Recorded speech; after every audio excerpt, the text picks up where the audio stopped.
So, are you really comfortable with this intro? What do you mean? It's funny, it's topical, it introduces the fact we have a new patron. Just because in this intro you blame the entire COVID-19 situation on them? So the problem is... Well, it's not a conspiracy if it's just one person, is it? Oh, yeah. Yeah. Whoops-a-daisy. So, Rafa, if that is your real name. And I'm pretty sure it is. You're getting off lightly this week. The good doctor wanted to claim that you were entirely responsible for the pandemic, but it's not much of a conspiracy if you're acting alone. So we know you're up to something. We just don't know what. But I'm assuming it involves scuba diving. Yes, the most conspiratorial version of diving.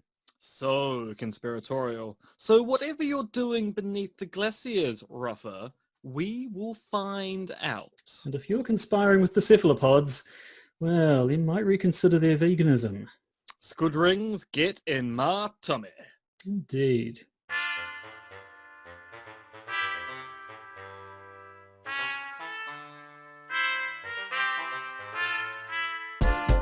The Podcaster's Guide to the Conspiracy, brought to you today by Josh Addison and Dr. M. Dentith.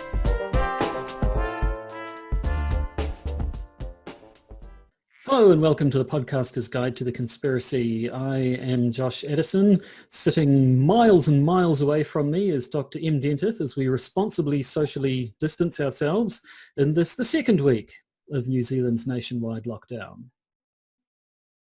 It is the second week, right? It started last Thursday, so it must be. Like, tell me it's been at least a week. The thing is, it feels like it's been a lot longer, and that it feels like we last recorded a podcast about a month ago, and yesterday seemed like it was actually 3,000 years ago. So time is really a little bit slippery and slidey. But yes, we are entering into the second week of lockdown.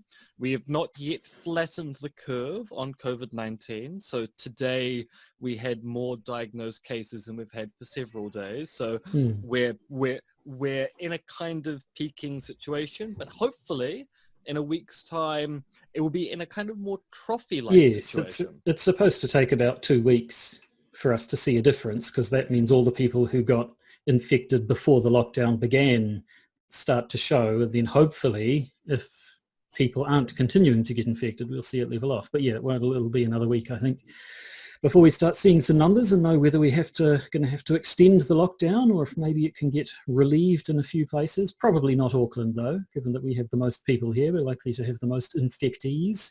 And indeed, part of the discussion that's been going on with the government and the Ministry of Health is that when we see the flattening of the curve, we might be looking at unlocking some of the regions first, which I'm assuming is a coded message from the Ministry of Health of Aucklanders, you're going to be in lockdown for a long time because there's a lot of you and you're in one location. Well, most likely. Last I heard, there had been no cases like on the west coast of the South Island or something. There have been regions where it seemingly hasn't got yet, so if they can keep it that way, fair enough.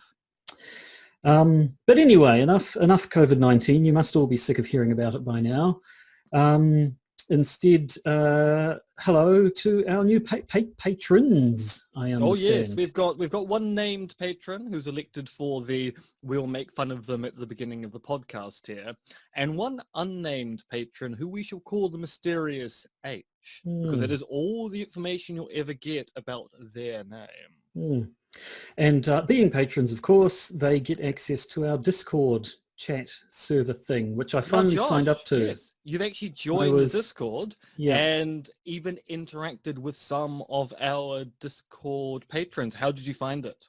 Well, frankly, it seems exactly the same as Slack, which we use at work, which I'm not a fan of. So there you go. Well, now you're doubling your displeasure. Yes, no, it's all good. So yes, we're there. If you're a patron, you should have received an email, I believe, giving you the link. If you'd like to be a patron, then just be one, quite frankly. Go to patreon.com and search for the Podcaster's Guide to the Conspiracy and sign yourselves up. It only costs $1 a month, and oh, the pleasure you get for your simple dollar. I mean, probably if you have money to spare, you should maybe be giving it to struggling artists who actually rely on it to earn a living, rather than people like us who rely on it to simply run a podcast. But still, I'm not going to tell you what to do. You can be our patrons, and we'd like that just fine. Indeed, we'll appreciate it all the more. So, with that admin out of the way, we should get into the main content of the episode. It's a bit of a weird one, I think, this week, because it's a topic we've talked about several times, but we've never actually done a full, proper episode on it. So yes, it's now one of those topics where we thought we had done an episode. Because we definitely talked about it. Yeah. It turns out we've talked around it, but we've never talked about it. And that, of course, is the great Oklahoma City bombing. Don't know about late. Don't really know about great. It was large, I guess. I'll give you that. I thought I was going somewhere with that, and turned out you weren't. Turned out I wasn't. I was just sitting still the entire time. Right. Well, in situations like this, I find the best thing to do is play a chime and then talk about something else. Or put a bit of awkward silence in and then play the chime. Yep. That's awkward.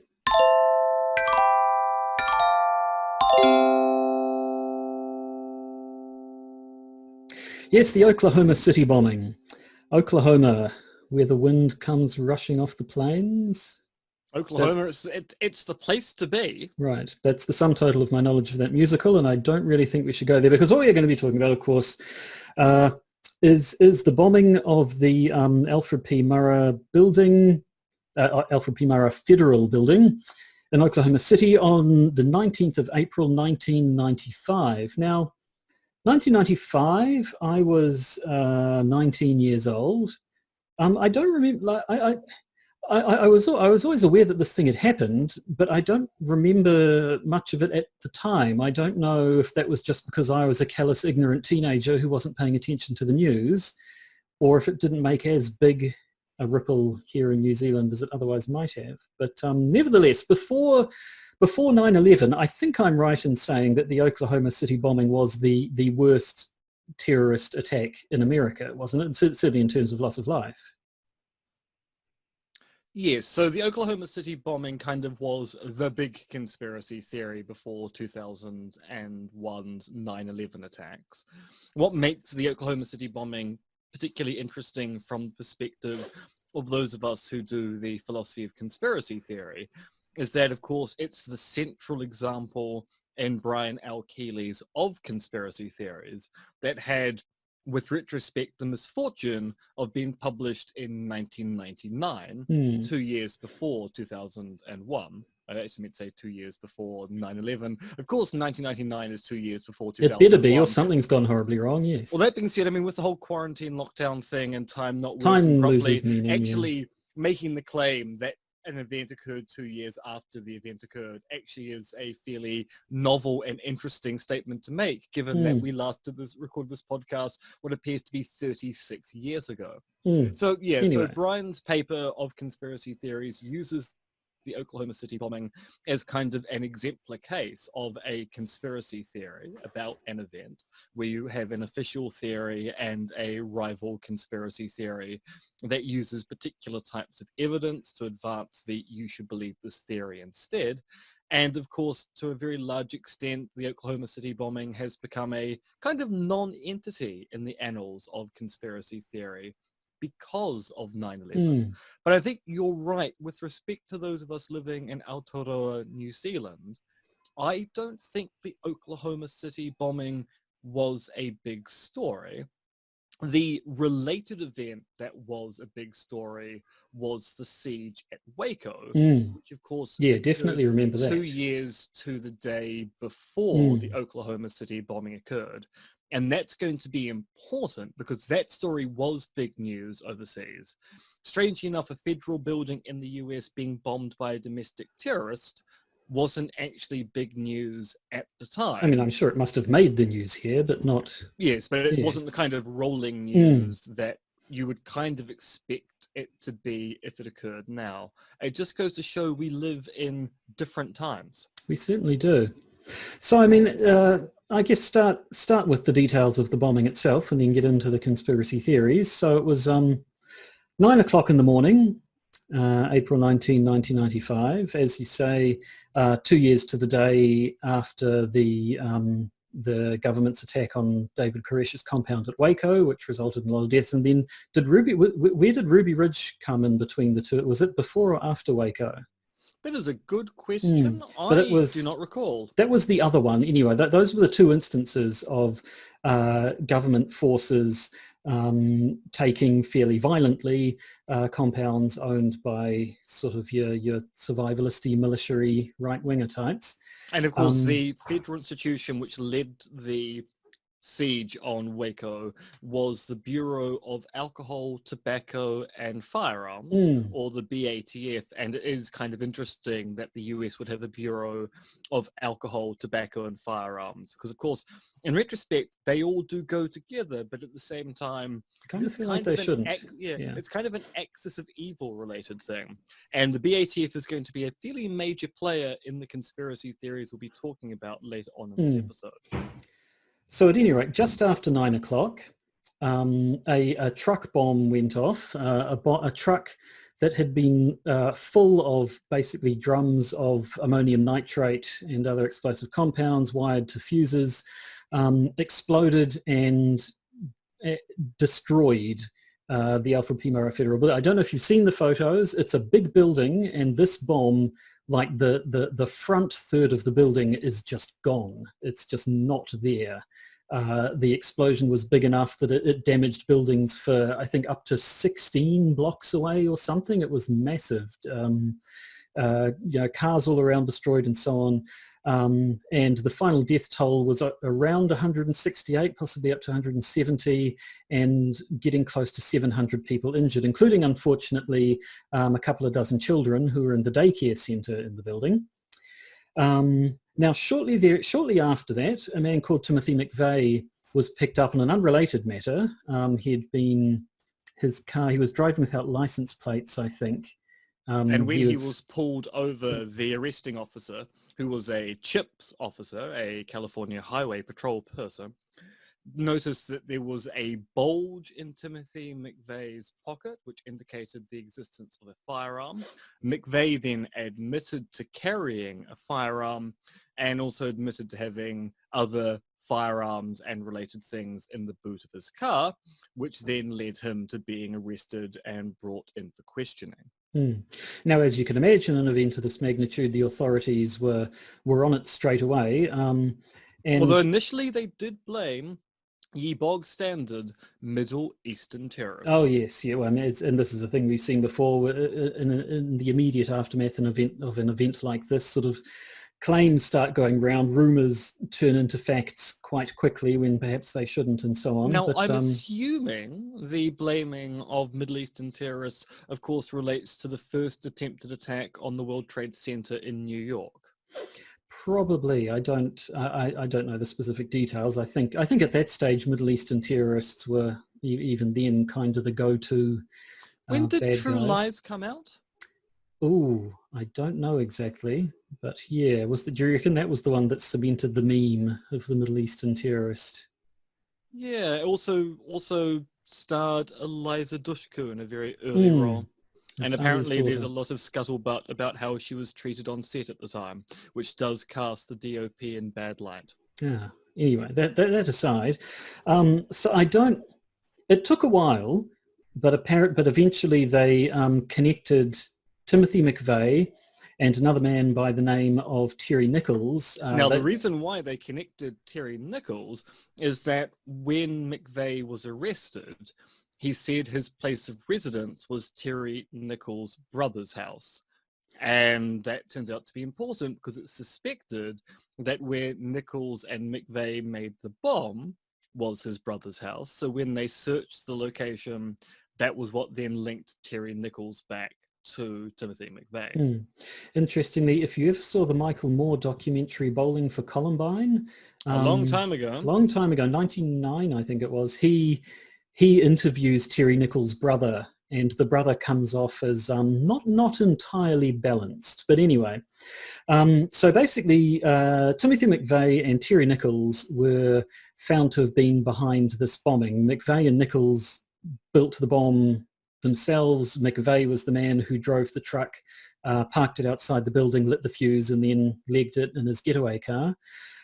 Two other people, Michael and Laurie Fortier, were also arrested as sort of being accomplices. From what I gather, they knew about it and didn't do anything. They didn't actually help them, but they knew about it. So I think Michael Fortier got 12 years for, I forget the exact name of the charge, but it was to do with not alerting the authorities when he should have, whereas his wife, I assume, Laurie, or sister actually, I don't know what the relationship was there, she got immunity in exchange for her testimony. But so McVeigh and Nichols were both found guilty. Timothy McVeigh was sentenced to death and was executed in 2001, apparently the first federal execution in 38 years at that time.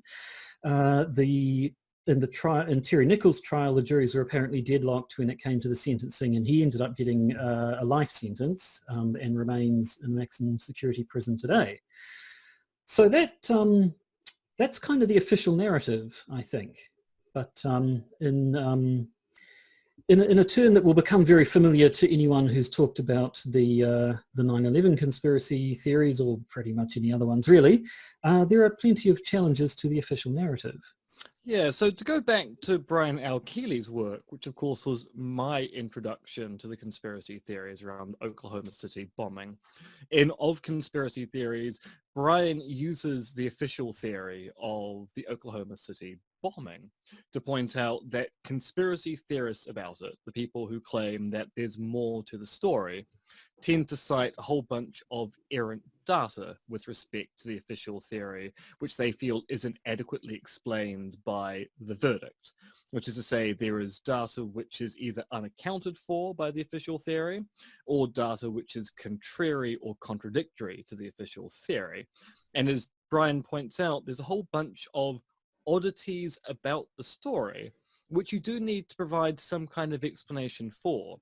So, for example, McVeigh had apparently a whole bunch of fake IDs, but when he books himself into the motel the night before he commits the offense, he actually uses his real name rather than an assumed identity.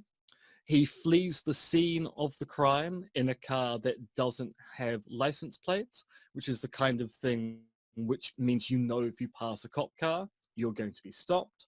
When the cops do stop him, he does absolutely nothing to resist arrest, despite the fact he has military training and a gun on him. And of course, when he is arrested, he gives as his address the property of James Nichols, Terry's brother, where of course the bombs were found to have been made in the first place. And this has led some conspiracy theorists about the Oklahoma City bombing to go, Timothy McVeigh acts in a very, very odd way, as if he assumed he was going to get away with it because the authorities knew exactly what he was doing. And McVeigh is surprised when he gets arrested as opposed to actually tries to resist it. What's going on? Actually, I'm surprised you, listening to you say that, I thought you were going to finish with he was acting like he was supposed to be picked up, implying that he was some sort of a patsy. But either way, yeah, there have been your good old-fashioned false flag conspiracy theory claims about this. Some people have made the claim that actually the government was behind it. The Clinton administration either knew about it in advance and didn't stop it, knew about it in advance and had in fact approved it, or indeed perpetrated it, and those options for a false flag theory should sound fairly familiar to you. You're not talking about let it happen on purpose or made it happen on purpose theory, the old Lee hop and my hop. Yep, there's a variety of theories around there. And yeah, again, as we see, I think it was Sandy Hook was the one where I remember seeing it most clearly. You get a whole lot of asking questions. Why did this happen? Why did this guy act that way? Isn't it suspicious that this thing happened? Which, I mean, they're not invalid questions, but in and of themselves, they're not much more than innuendo and don't really add up to a substantive challenge. Hey, to the Josh, they're just asking questions, man. They're just asking questions, which is one of the most infuriating responses. I mean, yes, there are situations where you can just ask questions to try and elicit some kind of rival explanation. But if you are going to put forward, say, a conspiracy theory about an event, you want to base putting forward that conspiracy theory on more than just, I've got some questions. You want some evidence. Is there evidence, Joshua? Is there evidence? Well, there are things that people point to suggest that there's more here than meets the eye. Sorry, are you about to launch into Transformers? More I'm than meets not. the eyes. Although me and my boys recently watched the old 1986, I think, the movie, the Transformers movie. Do you remember that? That was massive. I do remember being traumatized by the I Transformers film. don't remember being traumatized by it, which is strange. Given and watching it now as an adult, it's just the most blatant piece of marketing at children I've ever seen, where they actually kill off all the old toys so they can bring in all the new toys for you to buy. It's horribly blatant. But I don't actually remember Rodimus Prime, the worst Prime of all time. He was a bit rubbish. Voiced by Judd Nelson. None of this is relevant to what we're talking about. You know what is relevant though? Ultra Magnus should have become the replacement to Optimus Prime. Now there was a true leader. He was voiced by Robert Stack. Anyway, you get things like, and again, this is going to sound very familiar if you've ever heard anyone talk about September 11 ever, reports that there was more than one bomb, that the idea that it was a single truck bomb can't be true, either because there were reports either from eyewitnesses or news agencies that there was more than one explosion. Supposedly the explosion was big enough that it was picked up by seismographs at a nearby, or not that nearby, institution, but supposedly the seismographs showed more than one peak on their dials or readouts or switches or whatever it is seismographs have these days,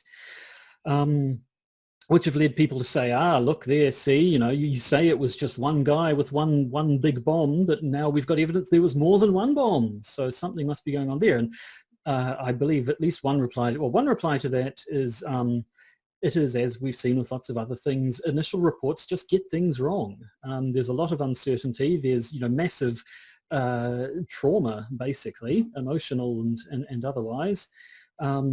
People get the facts wrong in the immediate aftermath, and then things get clarified later, which, yes, results in the news saying one thing 1 minute and then another thing later.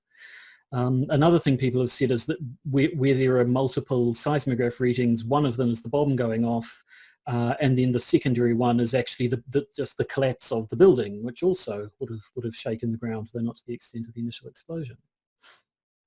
Or, of course, a bomb going off and then other things in the building exploding as a result of a bomb going off and then a building collapsing. So, I mean... Or a really, really good jazz band just playing at the same time, causing good vibrations. It'd have to be really good, but yes, I suppose. So, or really bad. That's all that I've heard when it comes to sort of the false flag side of conspiracy theories around this, the multiple explosions, what was up with McVeigh's behavior.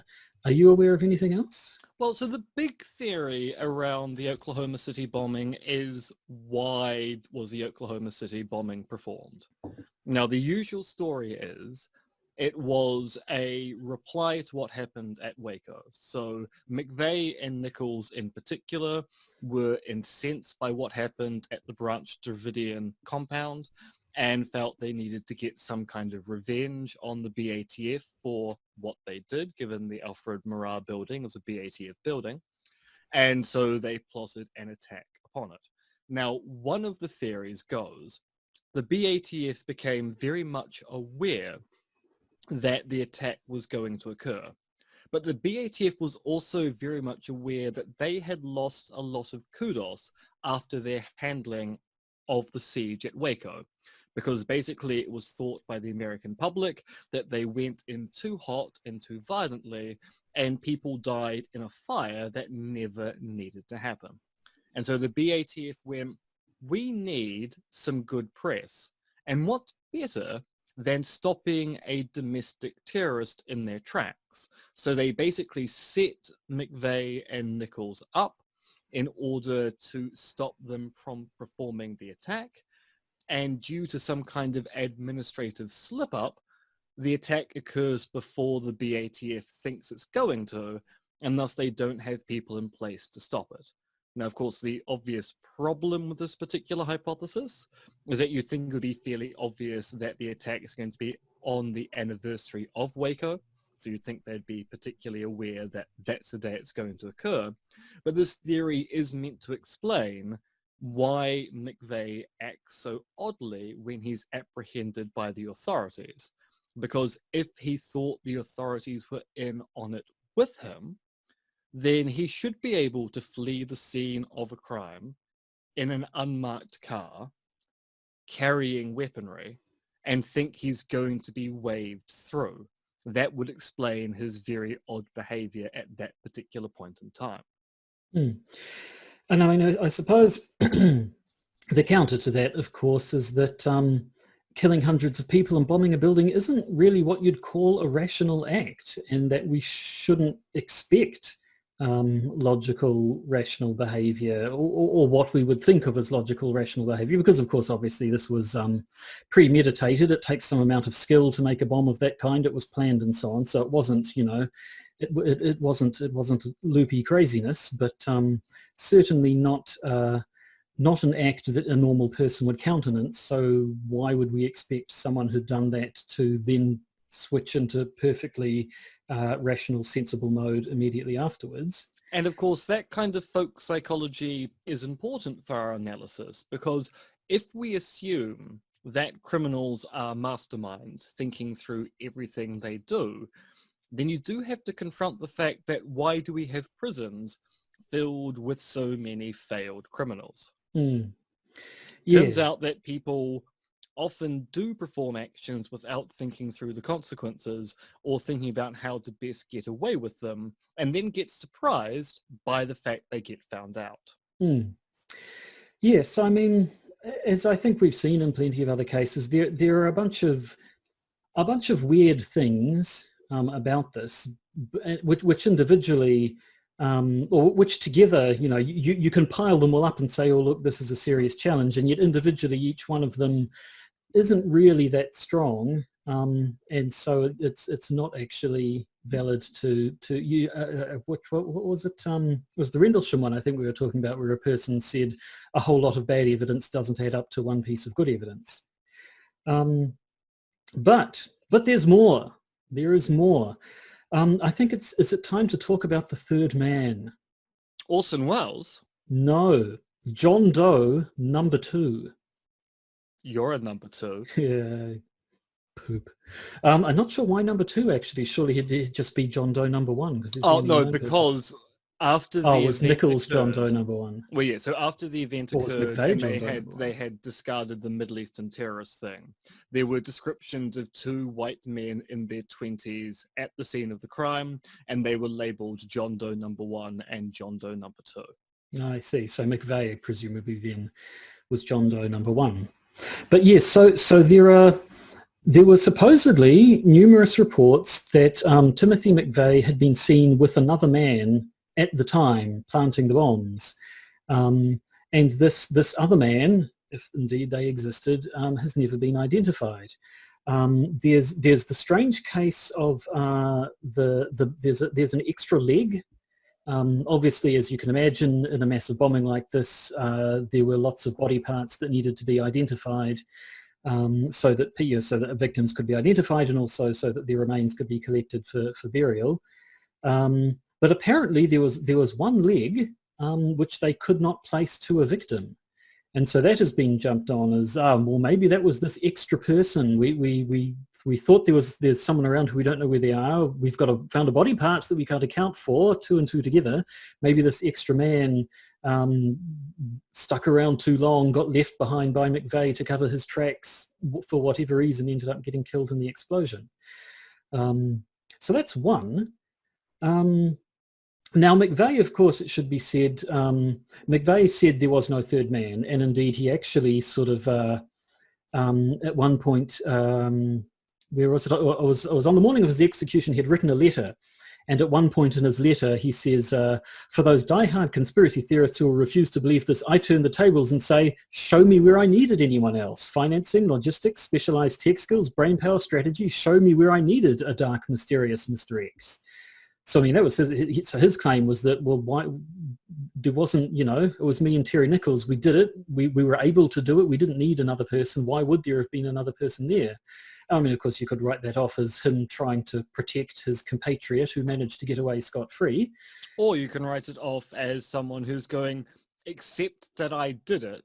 Please stop making conspiracy theories about me. It's the only thing I did. I at least want that credit.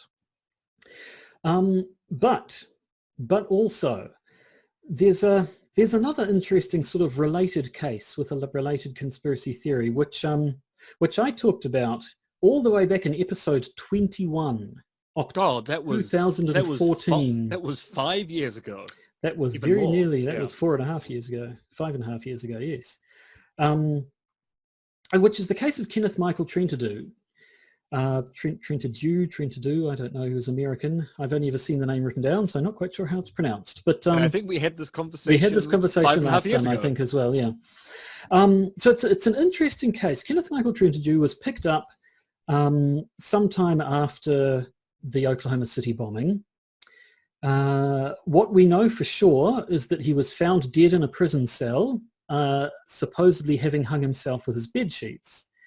Now, his family claims that when they picked him up, they found his body was covered in injuries, that it was considerably more than simple than a strangulation or anything, that he'd clearly been seriously beaten. And their claim was that he had been either beaten up during his interrogation or possibly beaten so badly that he committed suicide rather than be subjected to any more of it the next day. But certainly their argument was that he said he hadn't just committed suicide, something had been done to him.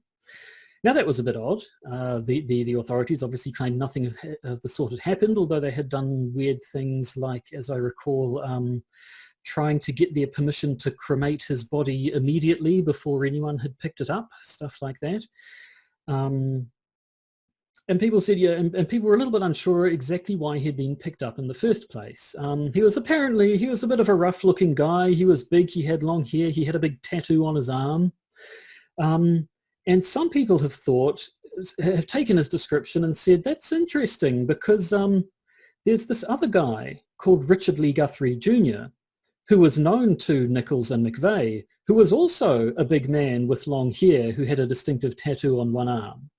And supposedly, the story goes that McVeigh was shown a picture of Kenneth Michael Trentadue and said, do you know this guy? Was he your accomplice? And he said, no, I don't know that guy, but I can see why you've picked him up. He looks just like Richard Lee Guthrie. So the conspiracy theory goes that this man was picked up by possibly overzealous authorities, because obviously, as you can imagine, in the aftermath of an event like this, there's going to be a lot of pressure on these guys to get results as quickly as possible.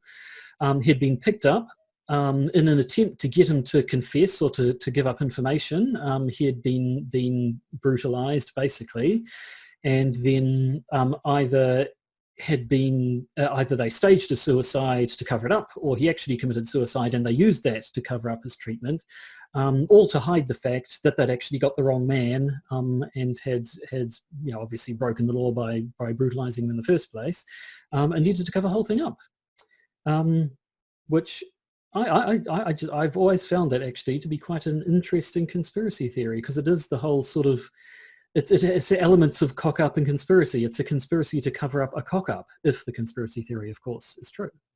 Well, yeah, so it does require the assumption that there's something strange about to bust into Ghostbusters. There's something strange in your neighborhood. Who gonna call? Richard Guthrie, Lee Guthrie. Yes, it does actually require you to assume that there's some connection between the events. But of course, given the oddity of the event in question, and by the oddity I mean the weird behavior of McVeigh on that particular day, you can see why people are going, all this other weird stuff that was going on at the same time, what was going on? Now, there's a little bit more to it, apparently. Supposedly there is security camera footage from the building from just before the bombing is apparently missing. one theory, one conspiracy theory is that this footage would have shown McVeigh with John Doe number 2, and if it was shown that he indeed conspired with Richard Lee Guthrie Jr., that could be at least evidence for the people who think that Kenneth Michael Trentadue was wrongly picked up because of his resemblance to Mr. Guthrie. And of course other people, I mean, just by itself, missing security camera footage is, of course, the stuff that makes any conspiracy theorist rub their hands with glee. Well, indeed. So yeah, I guess from this point in the future, it is interesting to look back and see all the things that about Oklahoma City bombing conspiracy theories echoed in 9/11 conspiracy theories, and a whole bunch of other false flag ones.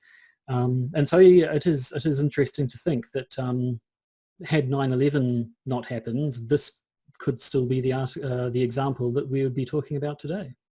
Yes, it would be quite curious to know, given that it actually took quite some time for the 9/11 truth movement to actually kick off. So it's 5 or 6 years after 9/11 before the first major 9/11 truth questions are being asked and the research agenda is being set.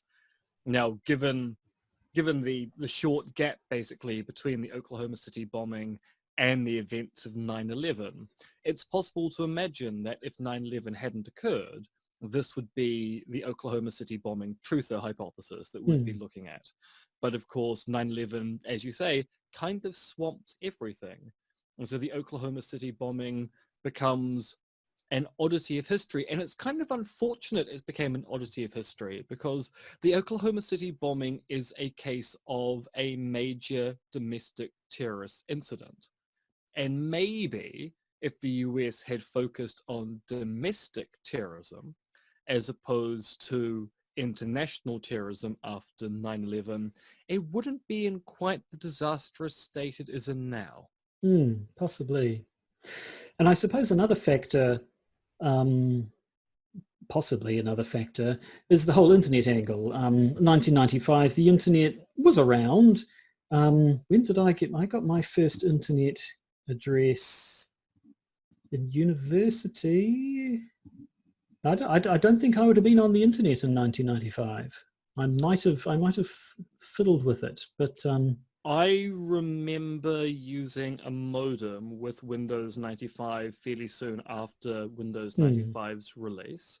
I also remember how much of a pain it was to bring things online back in those days. It was not a trivial task to go online at all. And yes, it was a lot more difficult to find information online. And there really weren't what you would call blogs or even GeoCity pages at that particular point in time. It was all new, and to find stuff you had to kind of know where to look already, as opposed to use a search engine to find things you were interested in. So yes, quite possibly that's the other reason why it never became a big story. It kind of occurs before it's possible for these theories to proliferate online. So there you have it. It's an interesting case, which is why we've talked about it in connection with other things in the past, but that really did deserve its own episode, and now it's got one. So,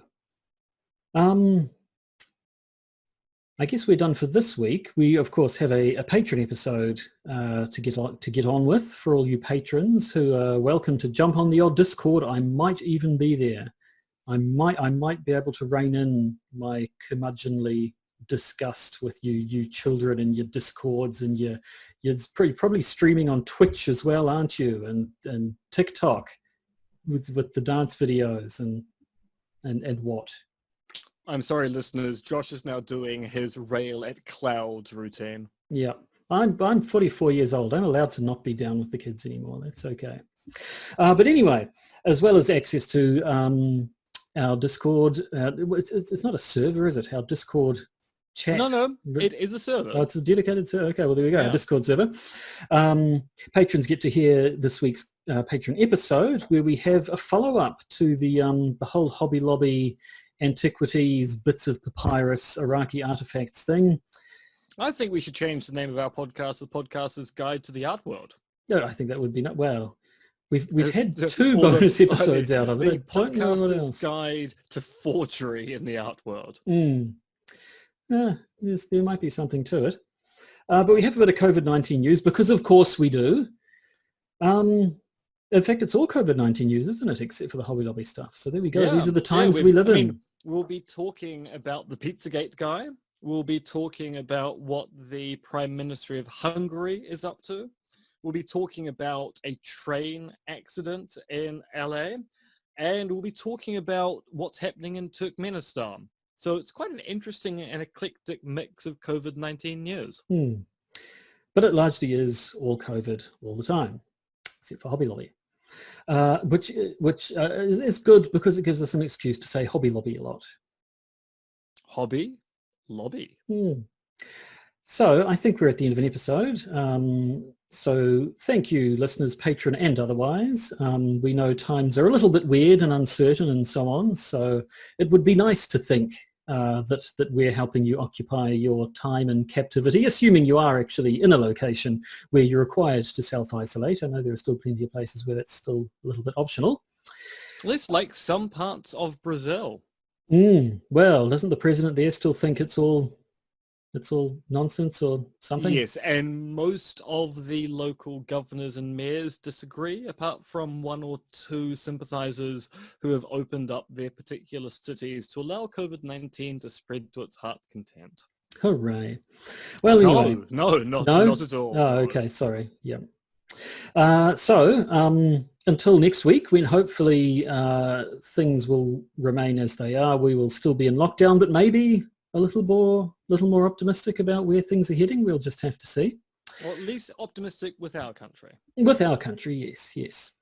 So until then, I believe all that is left to say is goodbye. Toodly pip pip.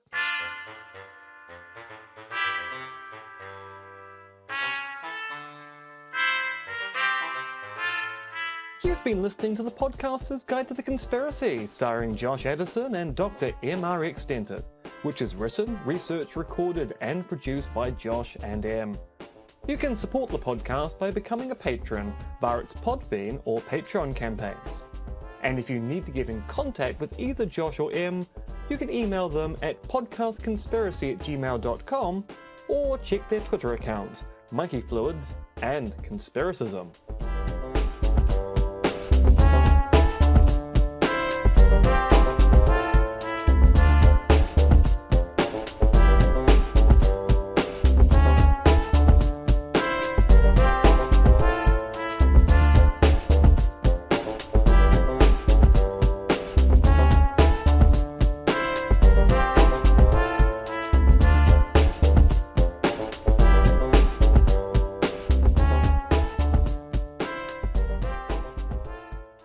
And remember, it's just a step to the left.